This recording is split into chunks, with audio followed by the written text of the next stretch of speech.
Hello and welcome to the first of two videos where we will be looking at Autodesk Fusion Lifecycle and seeing how we can use this with a custom app. In the other video we will be looking at a quality process and how we can launch that and capture audio, video and photos to really capture the problem maybe on the shop floor or some product failure out in the field, and see how we can use that to really accurately capture what the problem is and then set that into a quality process. But in this video we will be looking at barcode and QR code integrations. And if this is a stock management scenario, it's faintly ERP, but it could be used in multiple places. So we'll see how that works and see what we can achieve just using the standard REST API. So on the right of the screen here, I have my phone, so I'm really controlling my phone in my hand, and on the left we have our data model. So I have an app here. Let's start the app. And this is our app. So let's have a look at the workspaces that we will be interacting with. So first we have some dummy users here, and these are just in a workspace, so just some silly users that I created. You can see each user has a badge ID and has a picture and has some settings, whether they've been enabled, whether they've been trained in the app, and whether they're a supervisor. So just some settings, then this will help configure the menus and things that are available in the app. And this is about the QR code. So this is generated using a computed field. So for example, if I set some data there and save that, it's updated automatically. So we'll be using QR codes through this because they're a little bit more reliable than barcodes. But we'll start with this. And on my right, I'm going to, I can log in with my email address, or I can scan my badge. So I'm going to press the button to scan the badge, and it turns the camera on. Yeah, see, it really is my phone. And I'm going to point it at my badge. Well, actually, I'm going to point it just at the screen because the barcode's on the screen. So we're straight in on the app to a little tutorial focusing on not creating problem reports in another video. But for now, we're going to be looking at the stock picker and checker app. So we can skip the tutorial. We're straight into the dashboard. It's recognized us. It's loaded our picture. It's got some information, and this is just dummy data in here, and maybe some items of things that we have to look at today. Just a dashboard for us. But let's go to our first function here, where we can go to the stock checker. So we're now in the stock checker. There's nothing in our app for now. We've got a list of parts in our system here.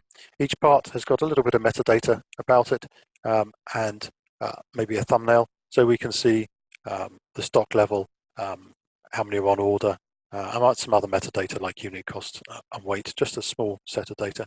Each one's got a barcode ID, and that's generated into a QR code for us. Let's look at this one. So there's the barcode ID. It's generated into that, and we're going to scan that now. So I can click on my phone. I can click on the scan button. It starts the camera, and I point it at the QR code, and it's looked up using the REST API. It's looked up this item. It's identified it. We can see that it's pulled back some in the top right here. It's pulled back some metadata and some numbers here. It's displayed the picture as well. And I've got a little cart type application that I just wrote here. So we can add a few into the cart here. And now maybe I go to somewhere else in my warehouse, and here's another item. So I can click on the scan button, scan, and you can see it's really quick. So it's done another lookup. It's identified the item, and we can say, yes, we want to add that. And let's just do one more. Maybe we've walked through the warehouse to part 27 perhaps, and we say scan again. So it's really quite quick. Add to cart, part 31 maybe, scan, add to cart, one more.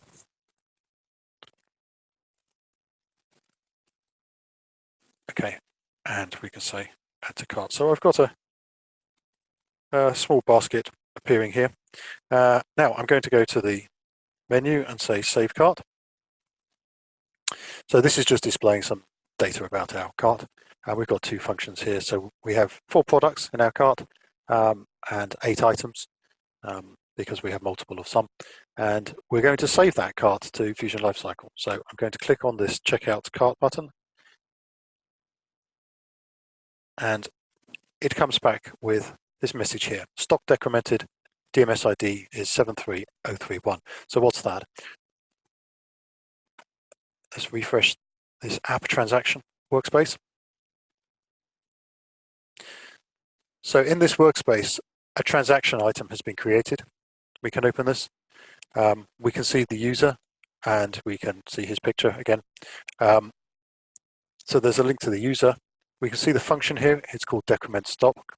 We can see the app ID and some more information that's been sent through from the phone app, including the GPS location, so we can see where this is.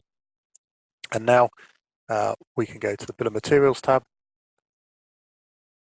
and we can see the parts with their quantities.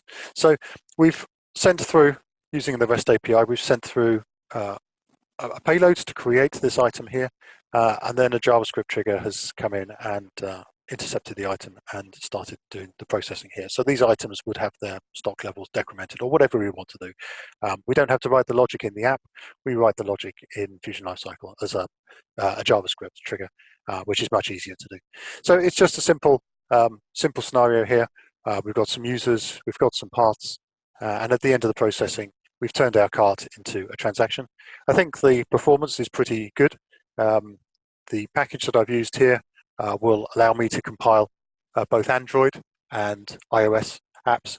This is just an Android example because I've only got an Android phone, and it works quite well. We click on this, and I think the response is probably less than about a third of a second, which from my home Wi-Fi is absolutely fine. So you could use this app maybe on your shop floor, maybe with a tablet. You could have people operating in your warehouse with tablets. So have a think about what sort of applications you might want to use. And in the second video, we will be looking at the quality, the problem report process here, and see how we can use that to capture videos and other things that launch our quality process. So thanks for watching.